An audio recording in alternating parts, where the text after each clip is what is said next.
আপনার সবচেয়ে কাছের সঙ্গীর দুঃখ, কষ্ট, যন্ত্রণার কারণ যদি আপনি নাই জানেন, তাহলে সেটা আপনার চরম ব্যর্থতা। পৃথিবীতে সবচেয়ে বেশি মিথ্যাচার আর লুকোচুরি করা হয় স্বামী-স্ত্রীর সম্পর্কে।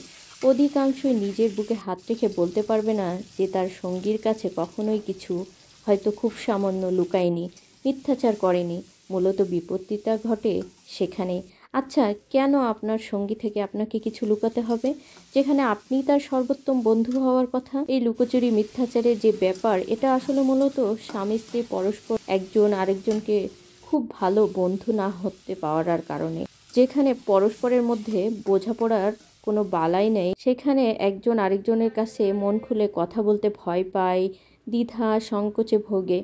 যেখানে সন্দেহের মাত্রা বেড়ে যায়, সেখানেই লুকোচুরি আর মিথ্যাচারে ভরপুর থাকে। দাম্পত্য জীবনে ঠিক তখনই লুকোচুরি দূর হবে, যখন একজন আরেকজনকে খুব ভালো বন্ধু হতে পারবে, দুজন দুজনকে খুব ভালো বুঝবে, দুইজনের সমস্ত দিক খুব যত্ন সহকারে গুরুত্ব দিবে। আপনি চাইলেই একজন ভালো সঙ্গী হতে পারেন, তবে খুব কম মানুষই আছে যারা নিজের সঙ্গীকে ভালো বন্ধু হিসেবে পায়। সঙ্গীর যন্ত্রণা, দুঃখ, কষ্টের কারণ যদি আপনি না জানেন, তবে এটাও আপনার চরম এই গুরুত্বপূর্ণ সম্পর্কটা নিশ্চয়ই ঠুনকো কোনো সম্পর্ক নয়। তাই সম্পর্ক সুন্দর রক্ষার্থে দায়িত্বশীলতার পাশাপাশি বন্ধুসুলভ হওয়াটাও খুব জরুরি।